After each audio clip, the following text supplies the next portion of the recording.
Hello and welcome to the Book of Leaves podcast. My name is Cara Carney and I am the host.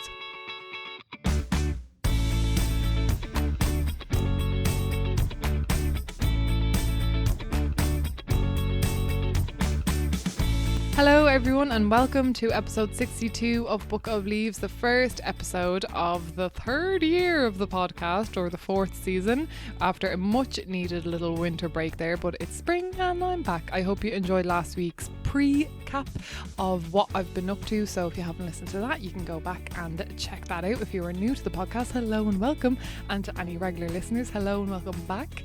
I do, before I introduce Patrick to you, want to quickly say sorry. I have a new Patreon called Aoife. Hi Aoife, and thank you so much for subscribing, that I forgot to shout out in last week's episode. She didn't get on to me or anything, I just realised after I had recorded it and I was like, oh no. So thank you Aoife, and thank you to everyone who supports this podcast on Patreon. If it is something that you like, the work that I do, or anything Book of Leaves related, it will be greatly appreciated if you do have the resources to support me financially. You can do so through patreon.com/Book of Leaves. You can do once-off donation there, or on buymeacoffee.com/Book of Leaves either, because we're all getting those electricity bills now. Am I right, you guys? Am I right? So don't worry about it, but thank you so much to the people who have and continue to support the podcast. Yous are legends. So, Patrick Kirwan is a secondary school teacher. He is an absolute legend. I can't wait for you to hear the stories he shares. Everything that he mentions is listed in the show notes. I'm also aware that the IPCC report will have come out today. I haven't read this yet. I'm recording this before that. I don't read them anyway. That's not, like, I just have not got the brain for it. So I wait for people like the Climate Alarm Clock podcast by Eoin and other kind of Instagram accounts I follow to share snippets. So undoubtedly that'll probably be pretty crap. But in other news, today I will be at Blanchardstown Court, so the 4th of April 2022, supporting our activist Zach Lumley, who was on this podcast before talking about civil disobedience, who was going to be in court over criminal damage for him spraying an eco-friendly dye that washed away in the rain on Keepak's logo in December 2020. So hopefully when you listen to this, he won't have had a conviction, but we will see. That protest was all about how animal farming is linked to pandemics and the destruction of the planet in general, not to mention millions of lives being killed in the industry. So that's where I am right now while you're listening to this, maybe. So I'll be there all day on the 4th, and yeah, keep an eye on our social media, Animal Rebellion Ireland and Book of Leaves. I'll be sharing any updates there. It might get postponed, but it might not. So we're dressing up tomorrow at Blanchardstown Court. If you're listening to this before 10 a.m, sure, I might see you there. And now for Patrick. Patrick, as I said, is a secondary school teacher. Can't wait for you to listen to this. I did have a question for him in the interview, which it's now kind of obsolete, because I asked him how does he feel about basically a climate change subject. The government must have heard me or something, guys, because now, I joke, now there is a new subject coming in called climate change and sustainable development. So at the very end, you will hear his thoughts on this. Okay, without further ado, that's the phrase. Here is Patrick. Thanks so much for tuning in, and don't forget to share this with a friend or any teachers or students you know. I think it's a really good one to share with them. Okay, enjoy. Amazing. Patrick, thank you so much for joining me on the Book of Leaves podcast. It is lovely to have you here, and I would love if you could please introduce yourself to listeners who have no idea who you are. Well, thank you very much for inviting me on. I feel privileged. I'm a secondary school science teacher. My name is Patrick Kirwan. I've been working on environmental leadership development projects in schools for quite some time. Been teaching for 12 years. I am a climate and ecological activist. So I'm trying to make positive change in the community that I live in, but also my school community. And I started an Irish schools sustainability network last year. And that gives me the chance to work with some really incredible teachers and students and work on joint projects together. So that's one of the joys in my life. The work that you guys do is unreal, but obviously going into science is really interesting. You know, part of science is, I guess, the natural world and climate science, but that's only a tiny part probably of the curriculum. But did you go into that kind of knowing that you were into the climate, or was there a different aha or inspiring moment that made you kind of eco-conscious? It's interesting. I mean, I've always had just absolutely love and adore the natural world. And, when I was in college, I would try and connect people with the nature. So we started a little entomology group when I was doing my PhD.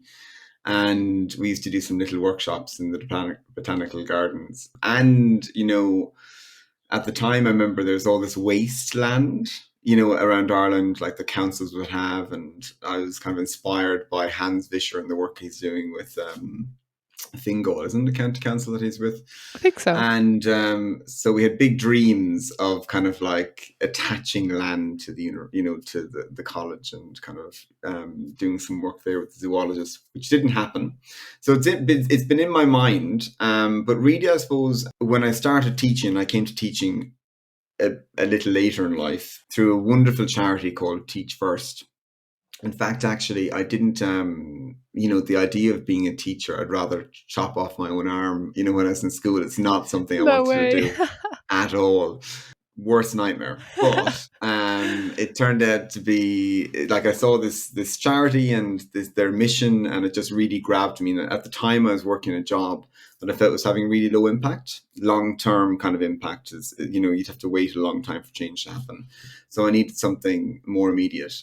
And this placed you in challenging schools in around the UK, and trained you on the job. And I thought, right, I know I'm alive when I'm doing this. But I think Greta made my teaching a little bit more explicit, my messaging a bit more explicit. Oh, really? Around kind of, all the environmental stuff. So I had kind of projects in school, but I wasn't really, I just wasn't really being explicit in my messaging.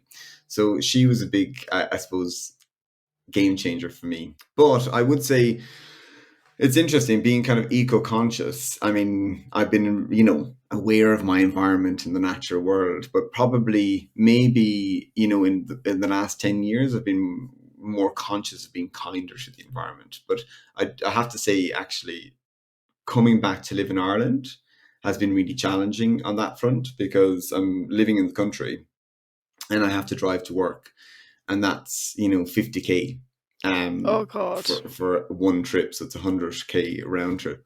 And I really, really miss my bicycle, because when I was in London, I just used to cycle to work. So that's there are challenges there that you have to try and navigate. Yeah. When you were in the UK, was it watching Greta's videos and everything that kind of sparked bringing that into the work that you were doing? And were the students that you were working with, were they aware of it as well, or were they introducing you to her? Find her through The Guardian and articles and newspapers. But I think even actually, it was really interesting, a year into her kind of school strikes, my students didn't know who she was. Really? It was really even though she was all over the news and the papers, they just didn't know. And and I think actually what's really interesting is there's this image that youth are hyperactivated and aware, and they are just the same as the adults. You've got this incredible youth campaign, and they've done amazing work, but there's also a huge contingent of youth who don't know what's going on. And I think that's the same with adults, that we know that climate change is a thing, and that's part of public discourse. But what we don't have an understanding of and a deep awareness of is the scale of the emergency, the magnitude of the emergency, the urgency at which we need to act. And time again, I talk to people, and a lot of people think, that actually this is something that's going to affect their children or maybe their grandchildren, which is really interesting and I think quite selfish in that this is something that actually they have to deal with. But, if you're under 60, this is going to be, a big part of your life. Yeah, I think that's quite interesting. That is really interesting, because you get used to, say, if you enter that environment of activism or awareness, you see that there's loads of people in it and you think, wow, the awareness is really growing, but you kind of forget that you're in a bubble. There is a big like awareness and education problem. But I think we'll probably get more into that later as we talk a little bit about education in schools. But then as a teacher, so you are now teaching, well, maybe you were still teaching in the UK at this point, but what were the kind of first things when you had that awareness that you kind of, as a teacher, you know, someone, you have a bit of like power, you have a bit of like responsibility to kind of start, you know, bring that awareness to students. So what were some of the first things that you like incorporated into your teaching about climate change? Well, interestingly, teaching in the UK is very different to teaching in Ireland. And there's no room in the curriculum to provide education around climate change. It's part of the curriculum, but a small part of the curriculum, but there's no time to kind of labor on that. It's quickly like, right, do the kids know what they need to know and move on. So It's is it its own tiny little module or is it within another subject? So it's within science, let's say, or Sure, within okay. geography, and it might be literally a 50-minute lesson, Wow. or two lessons. So there's no education really there. There's no space to have that in the curriculum in London. I can't impress upon you the pressure in that system and on teachers and students to basically hit the ground running, work, and try and, push attainment levels up.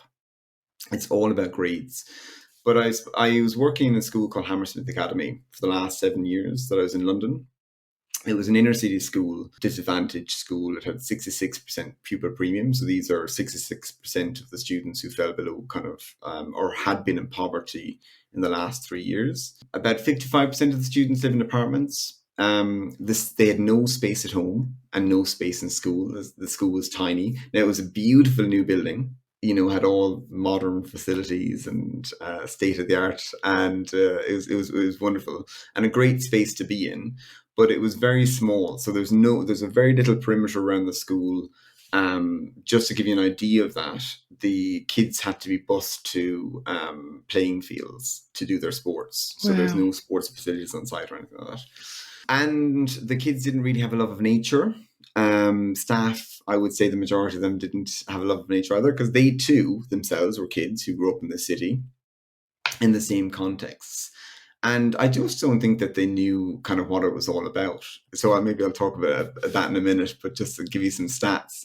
But I started gardening on the balcony in school. We had two lovely balconies in science. We're on the top floor of the building. It had 3 floors, and you'd look out over London, and it was just incredible seeing the sunrise in the morning.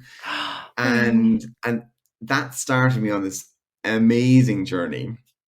Kids absolutely loved it, and the next year, that was my first year. And the next year, I came into school, and there was like a greenhouse and a raised bed. So they'd kind of taken this grassy area, which was beside the car park, that nobody used, under a big plane tree, and they just put a greenhouse there and a raised bed. And the first thing I did with the students was we planted, which wasn't great for nature, and this was really interesting actually, because I think what I needed to do was something that was high impact to draw them in and inspire them, and then slowly get them to kind of weave them into nature and get them doing things that they might not want to do at the beginning, or at least like before they've had that experience. Sure. So basically, we planted hundreds of tulips, or maybe even 1,000, and some daffodils and alliums.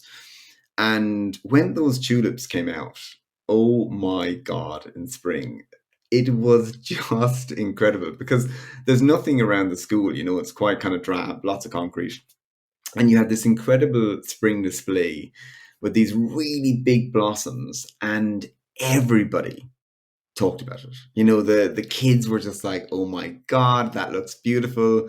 The facilities staff, the catering staff, everyone was just like, this is amazing.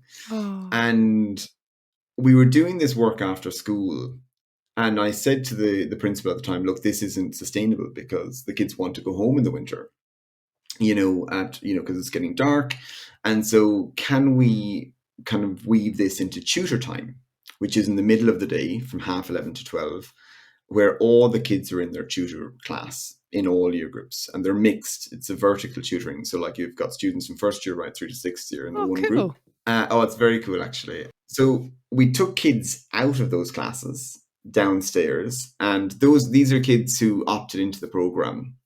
And in that first year, I mean, it was just Cara. It was incredible. Like there was like a fifth year students in the greenhouse, like in their free periods, their study periods, with their shoes off, the radio on, potting up stuff, and just high on life. That is Like amazing.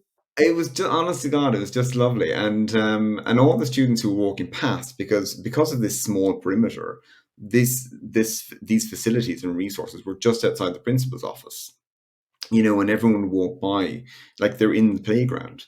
So people would see this and be like, "What is he doing?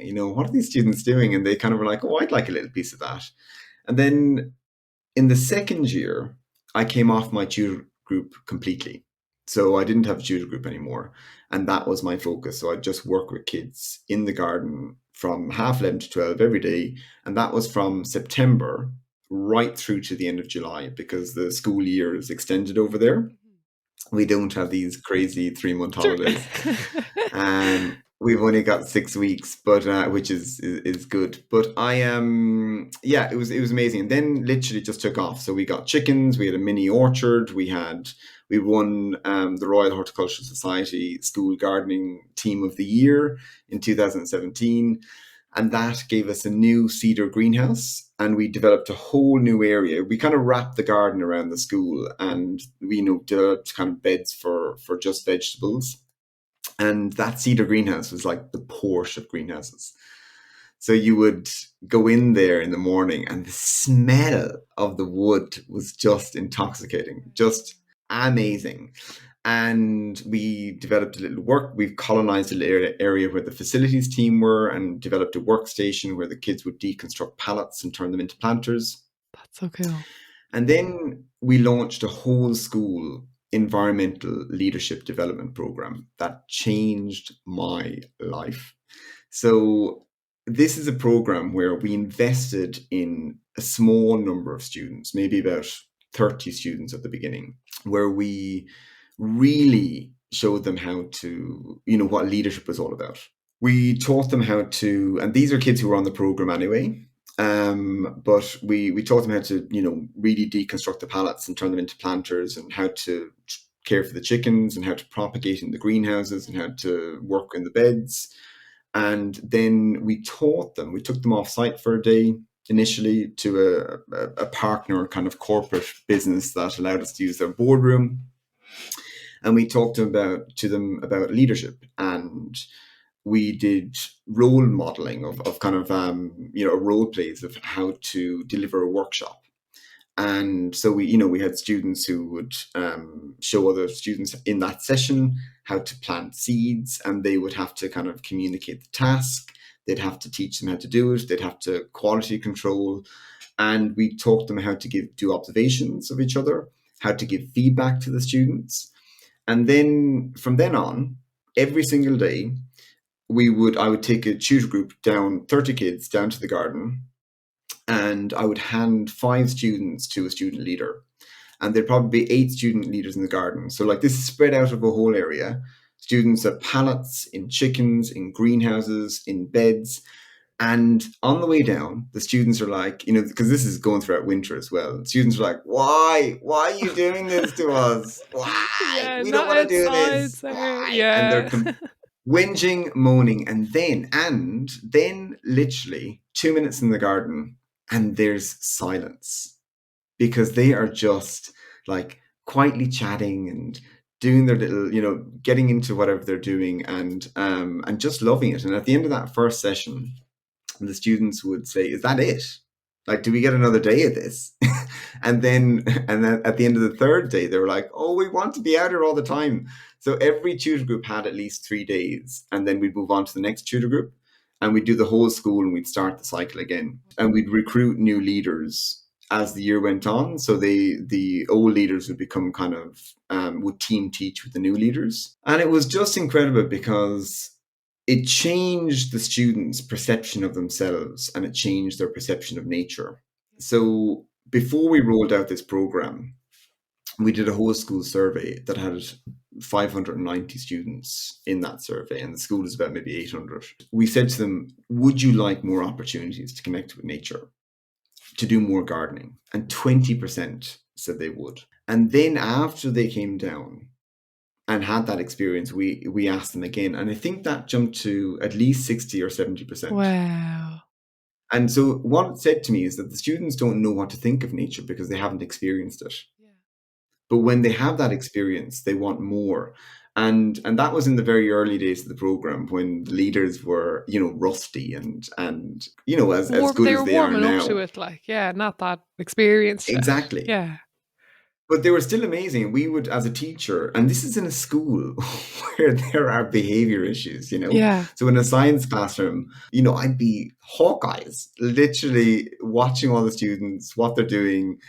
Down here, I couldn't do that because they're spread out over a large area. And I didn't need to because they were just totally not engaged. So I would go down and I'd have an observation sheet. And I'd just literally pop around to the leaders and observe them and give them feedback. But the lovely thing was they could be on the program for years. It was so rich. It was just amazing. So we had the care home next door to us, literally on the opposite on the other side of the wall to our garden. So we set up a garden for them with a greenhouse and raised beds, and the kids would go in there once a week. We grew food for a local food bank. It was really, really, really special. And the kids were effusive about it. So they talked about confidence. They talked about responsibility. They talked about socializing, feeling part of a community, and having fun and enjoying themselves. So it ticked all the boxes. And I think it did change my perspective on what we should be doing in education, because all those things that we want to do as teachers, it's difficult to achieve in the classroom. And when we talk about leadership, to be a leader, it has to be practiced. Doing the same thing all the time and failing in a very safe environment. So they would get, when they got it wrong, it wasn't a big deal because it was just the stakes weren't high. It wasn't an exam, and they knew they had opportunities to, the next day, the next week, to practice that again. Yeah. So I ended up actually going into down to 4 days a week and taking this model and trying to roll it out to other schools in a community garden that I started just in my own community in Cricklewood in London.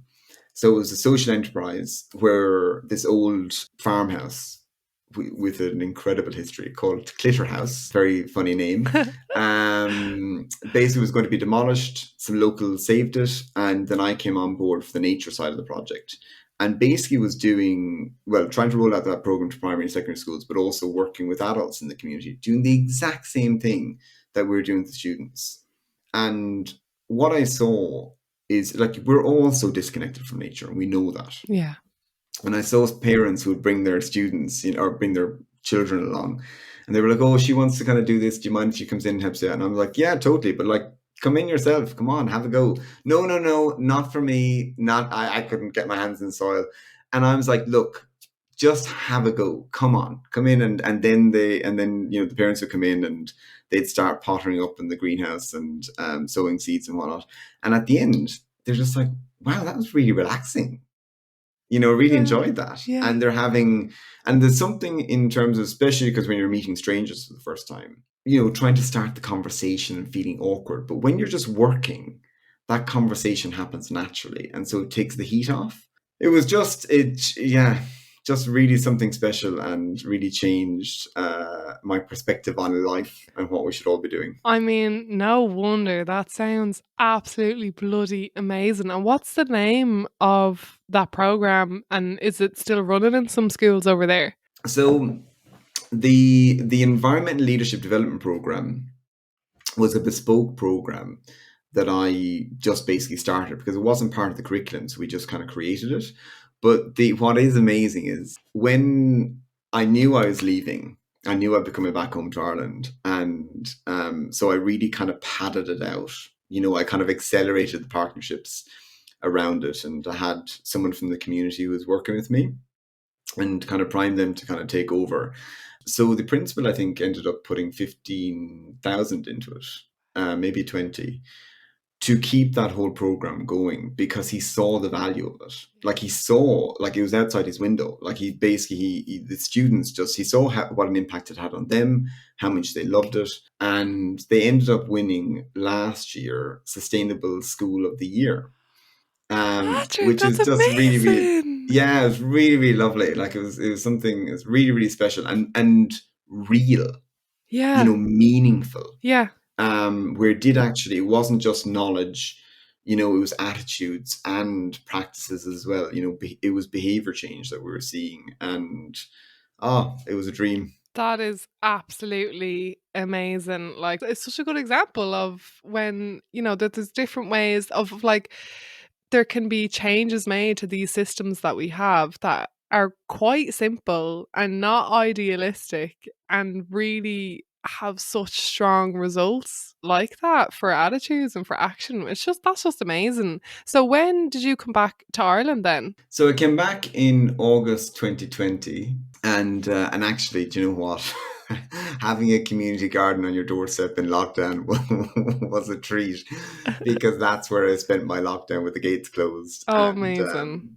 came home in 2020 August, and was very lucky to get a job in Tramore and Waterford, back in Ireland, and trying to get set up again, and build some networks, and hopefully, start this program that I had in London here.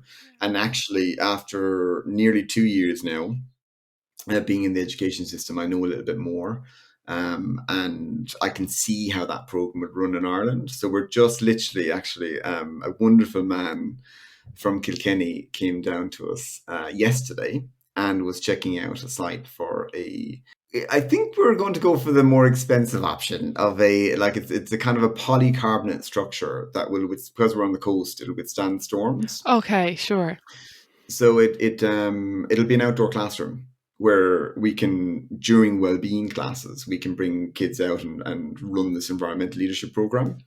So it'll take me a little bit of time to set it up, but I think it'll hopefully start in September, and Amazing. fingers crossed, a year or two down the line, it'll be as good and impactful as the one in London. Yeah, that would be so good to see. And sure, if you need, help, like at the end when I ask for your handle or email, if people can offer assistance, maybe they could get in touch with you, or advice, and maybe getting their own thing started up in their own school would be so cool. But we touched a little bit on, I guess, the power of education. We've seen an example of it, but like, what do you feel is the role of schools and or teachers in dealing with the climate crisis or educating about it? Like, where do you think schools should fall in this movement? We have to go back to basics and think, what is education for? And that's for preparing our students for the future. So they need to know, they need to have the knowledge of what's happening in the world and what's their role within that. And I think schools need to become models of sustainability. We need to talk the talk, and we need to walk the walk. And that's about procurement, the buildings, the grounds, the curriculum. And we need to be explicit about what changes we're making in our school and why. And show the kids that we're making this a priority. This is front and center. Because if it's not a priority, which it isn't at the moment, well, then it's not important. I think during the pandemic, it's been, we have been incredibly lucky in a way to have this lesson of the pandemic. And there's obviously been a lot of suffering with the pandemic, but it's taught us that actually the power of collective action and how we can respond to a threat immediately. And what the kids have seen is that in our schools, we have had dispensers on the outside of the classrooms. We've changed the seating plans. We've changed the timetable of the day with breaks and lunches. We're wearing masks in school. All of these things have happened, and the government, some of the kids won't know this, but have paid for positions, lead worker representatives in school, a new position to cope with this emergency, people who manage the school system to, reduce the spread of the virus. And so that's an incredible response, but they see nothing for the climate and ecological emergency that's at that scale. And that must be incredibly worrying. So I think the other thing as well is that we need to keep in mind that schools have a ripple effect, that the teaching and the learning leaches out into the community. And there's a 2019 study which shows that they gave classes climate change education and other classes no climate change education. And they monitored parental attitudes of the parents of the students of those classes over a long period of time. And it showed that the students who were taught climate change, their parents, they had changes in their attitude towards climate change. And actually the parents who were conservative, they had the biggest change in attitudes. And so we have an incredible opportunity here in a role. And I think we should be teaching students about politics, showing them that it matters, getting them writing to their TDs and counsellors, showing them how to engage. And I think there's a mental health epidemic in our schools, without a doubt. But this will be exacerbated with the climate crisis. And we need to get ahead of this and make sure that we have a duty of care to these kids that we are not acting on right now, because we're not allowing them to find their own agency and empowerment in dealing with this crisis. We've kind of just developed this culture, all of us, of apathy and acceptance. And that's, and we've seen this with, some really big surveys with 10,000 students that was published in The Lancet, that 75% think that the future is frightening. So I think we need to kind of challenge this culture of apathy and acceptance and create a culture of engagement and agency, and teach the students about the solutions, because they really want to find out. And the other side of it is really to teach nature, because you and I and most adults didn't receive that education in school. Nope. And it's just crazy. We need to teach the students the value of nature, not that it's just some resource to be exploited. But that has to be, it has to be a sensory thing. It has to be a physical thing. It can't just be sitting in the classrooms talking about it. It needs to be both. Because if we can't teach the students to value nature and have that deep love of nature, then why would they want to protect it? Because we haven't. And that's because of education. And I suppose the one thing I would say is that oil companies, for example, in America, completely and utterly recognize the power of education. And they are infiltrating the education system.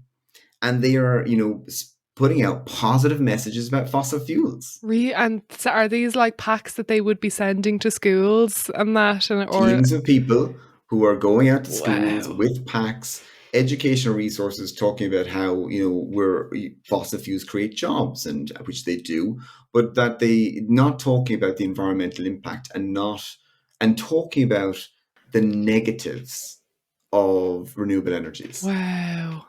So it's and we're just not using that kind of platform in the same way. Yeah, I mean, there's so much potential. I was very lucky to grow up in a school with lots of grassy areas. Like in my primary school, there was a pitch for each class, and the only garden that you would see are these beds of shrubs, just shrubs with wood chippings on them. Like, they're everywhere and do very little. So there's just so much that could be done. And I'd say we probably need a mixture of top down and bottom up approach, but yeah, you're doing I think it's very inspiring to hear what you've done already, though. Well, it's really interesting. I think, at the moment, what we see with Apple Green is they've got this, I'm not sure if they've got this primary program called BioDive. No, I haven't heard of it. Where they're highlighting the benefits of biodiversity and trying to get the kids to go to the stations and collect stickers and things like that. And it's really interesting because we are trying to teach the students critical thinking skills. And we're not even doing that ourselves. With this program from Apple Green, a fossil fuel company who are which is basically this program is a greenwashing, and a really good example of greenwashing, When we think about what happened with cigarette companies in years gone by, literally primary schools participating in this program, and they're not even aware of it. This is how bad I think our situation is. And I'm not, by the way, criticizing teachers who are participating in this program, because I think they're just not aware of what they're doing. But actually participating in that program from Apple Green, BIDA, is like spinning positive messages about cigarettes, and in a context where we are subsidizing still fossil fuels, we need to be very careful about what we're doing with our kids and what messaging we're giving them, and actually saying, you know what, this program actually isn't good enough, and we're not going to support these fossil fuel companies. We have to fill up our cars and we have to do all that, but in a context where we're subsidizing fossil fuels and they're not even putting a high percentage of their profits, in fact it's a very low percentage of profits, into renewable energies. It's just crazy. Now, I actually have to say, with Apple Green, I'm not sure what percentage they're putting into renewable energies, but on a global scale, fossil fuels companies are not making the transition as fast as they need to. Yeah. But it's just really interesting, just in terms of critical thinking skills. I think we really need to, practice what we preach. Absolutely, definitely. And do they talk about this when you're being trained as a teacher? Do they talk about your kind of responsibility to kind of teach about these bigger, very overwhelming political issues? Does that come up much? Or say you're a science teacher, so you'll get it when it comes up in your science training. But other than that, does it really kind of come up? In my own training, it didn't. And that was 12 years ago. I think from what I hear, it is and I hear from actually teachers who are providing this. One teacher of mine who's doing this training on teacher training programs. My feeling is that the training that is given, it's short, I think, and I'm not totally sure about this, and it'd be really interesting to find this out, but it's still a kind of an opt-in kind of thing, or it's not front and center. So it's kind of like, is this what you're passionate about? If it is, do this kind of training. And rather than actually that this is really vital and you need to have this training. Yeah. Are you passionate about this? Are you passionate about your own survival? What a question. I know, it's wild. But I think, Mary I, St. Pat's, all these universities or places where people go to train to be teachers in Ireland could so easily, if there was a module there or, a compulsory thing that everyone had to attend, that go, okay, climate crisis. Look at all these things that are working in schools, like community gardens and whatever that can enrich. Like, for that to be brought there, all of those teachers then to go out, and that ripple effect would be even bigger, because all of the teachers have that knowledge, and then all of the teachers and all of their students, and then all the students in all their communities. Like, it would be so impactful, rather than just leaving it up to the teachers who are already kind of aware or really passionate about their own survival already. It's wild, but yeah, that is a change I would love to see. And something that, from talking even to a couple of student activists, that I've noticed is that really the awareness really does differ from school to school, which I imagine you've probably found. Yeah, no, it does differ from school to school, without a doubt, and it's such a shame, because it shouldn't matter what school you go to. Everyone should get that education, and ideally it should be a culture of climate and nature education. So you're looking at this knowledge, attitudes, and practices. It's woven into the fabric of school life. It results in behavior change. And if there are schools who are like that, I'd love to hear from them. I think there are schools that are in a much better position than others. I think, in my own school, our wheels are just starting to touch the ground and get going. It's really interesting talking to some of the students that you might, because of an educational program that's going on and being delivered, some year groups might be more aware than others, even within a school. It just isn't a priority for schools across the board. And what I would say about that is that teachers and students are members of the public. And if I go outside my house here now and talk to my neighbours, not a clue of what's going on. And I have spoken to them. And the reason why they don't know what's going on is because the only people who are getting some education are the kids in school, and they're all getting some education.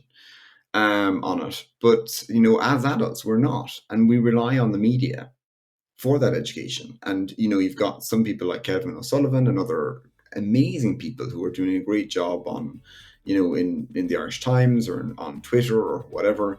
But there's a lot of people that don't have access to that. So you have to rely on the news. And we know that RTE are doing an awful job of that. And this should be as high profile as COVID was, every single day, talking about solutions and what we should be doing. And it's just not happening. So if it's not in the news, it's not an emergency. And it's really interesting because over the summer, we had John Williams, who's the managing director of RTE News, was absolutely crucified on social media because of his climate change coverage. And overnight, in fairness to them, there was a sea change. And what I heard here from my own family, who are sometimes oblivious, so we're getting there, was like, my brother came up to the house and was just like, oh my God, this is serious. Wow. And that lasted for a few weeks. And then we came to September. Poof, that was it. Nothing. Yeah. So I feel, there needs to be a lot of work. And actually there's, some amazing people like Kate Minnock and Jerry Ann O'Sullivan, in two teachers in Educate Together schools, I think in Wicklow and Cork, who are doing some really good work around this and there's lots of amazing champions out there. Oh, yeah. But it can't be left to the champions, because they end up burning out, and all these people are, many of them are doing this on their own time, in the evenings, at the weekends, and it's exhausting. It needs to be, there needs to be provision in schools to allow this to basically kind of to happen as part of what we do. Definitely. And one of the things you set up, you mentioned at the start, you started the Irish Sustainable Schools Network. That's what ISSN stands for, is it? Did I get it right? Nearly there. Irish Schools Sustainability Network. Oh, no, other way around. Okay, Irish Schools Sustainability Network. So what does that do and what does it comprise of?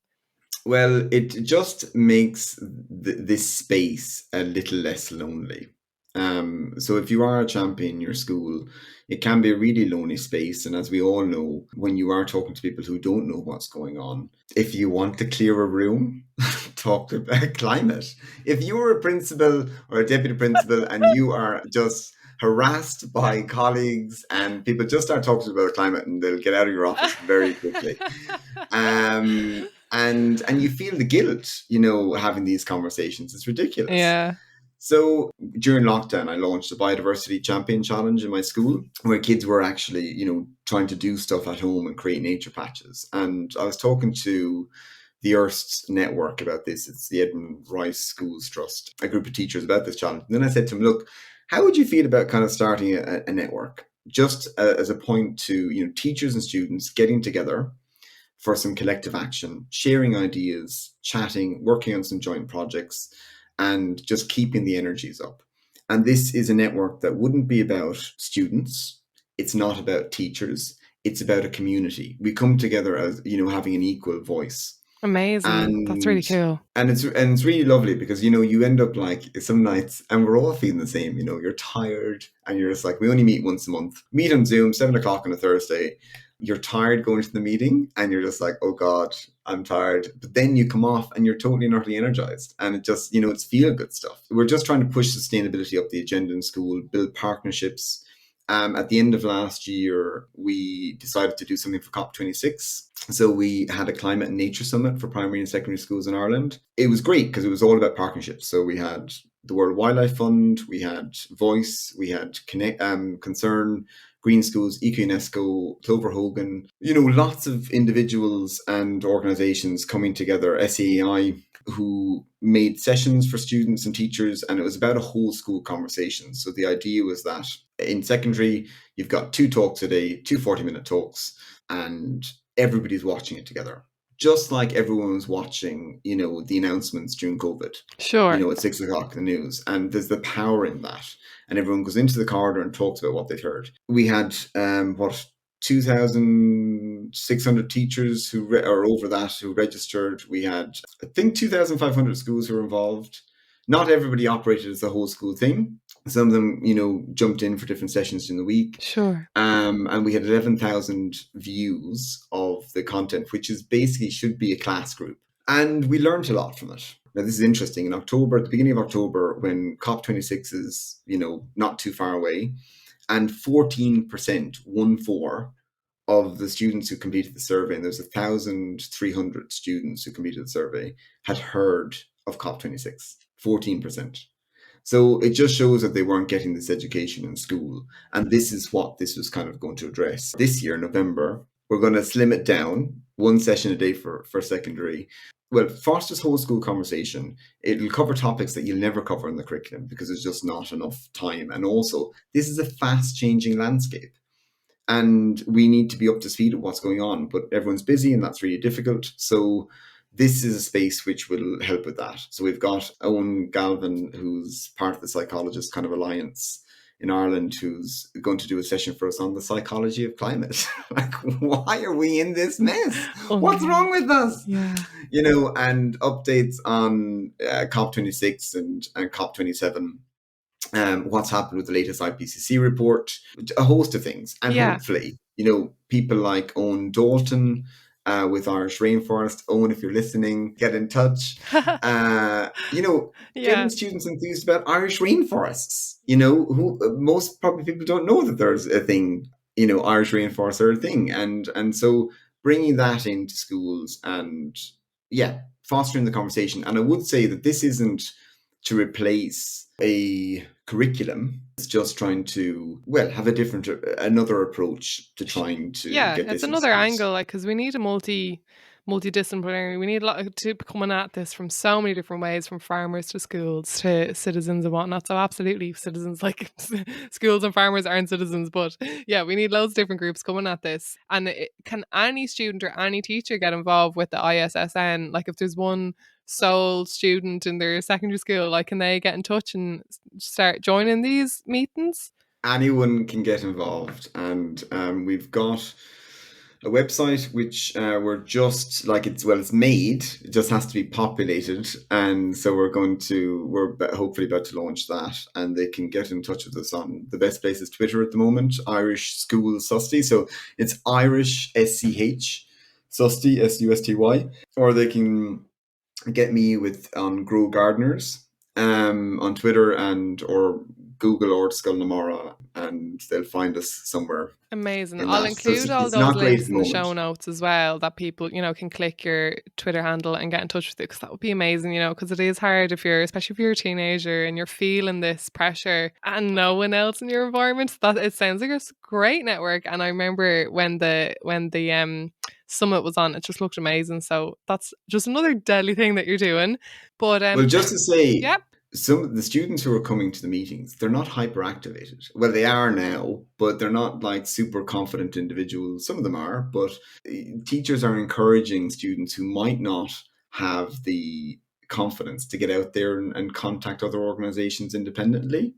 So it's a welcoming community. And even if for teachers, you don't have to know loads of stuff. You can just come and listen and have a chat. So it's just a little point of contact. Amazing. Yeah, I definitely don't know. I know very little about anything. Most things I learned through meeting people on this, actually. My climate knowledge before starting this was very little, very small, like a couple of documentaries, and that was it. So I would definitely encourage people getting involved with things like that, even if they don't know everything, for sure. And I know you talked a little bit about this year. You will be looking at the most recent IPCC report, but you mentioned that has kind of spurred you on.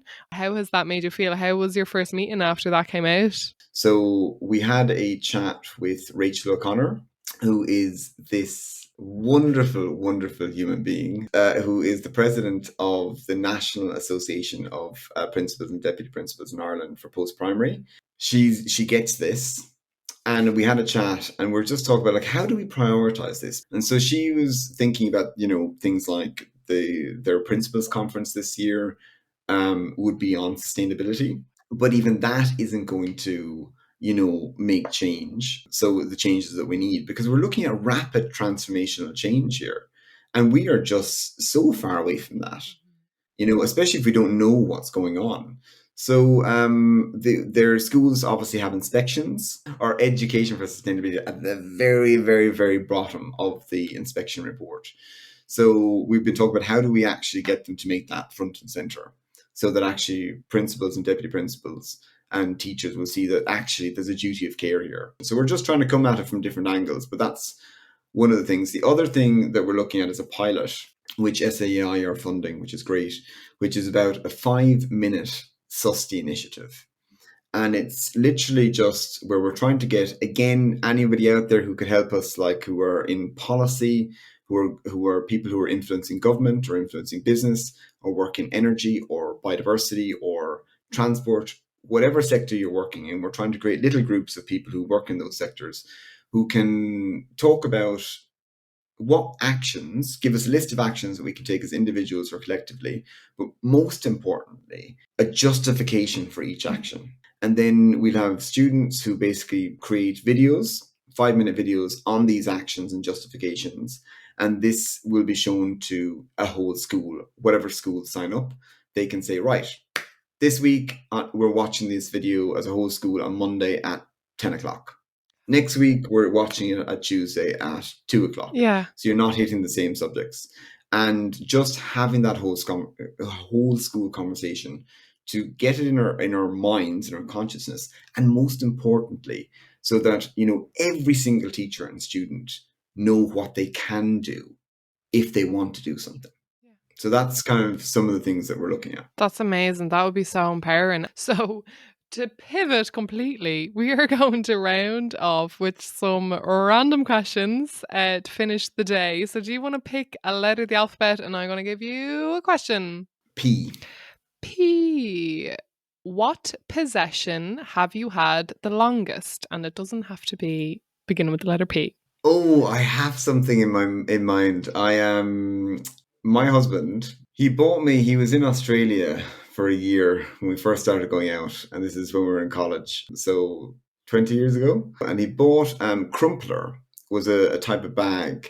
They were just starting off in Australia, and I just love it. Still have it. What's a Crumpler bag? Is that the name of, is it like to describe? It's a brand. Right. So the Crumpler is the brand, and it's just literally a bag you throw over you, and it's just a really handy little bag. And it was just, he gives good gifts. Oh, that's so cute. That's so lovely. And it's lasted such a long time. I love stuff like that, especially when they're like practical. That's cool. All right, do you want to pick another letter? T. T. The most beautiful sight or place you've ever seen? Do you know what? That would just have to be here in Waterford. It's such an incredible county, and there's a beach near me called Clonea Beach, 10 minutes away.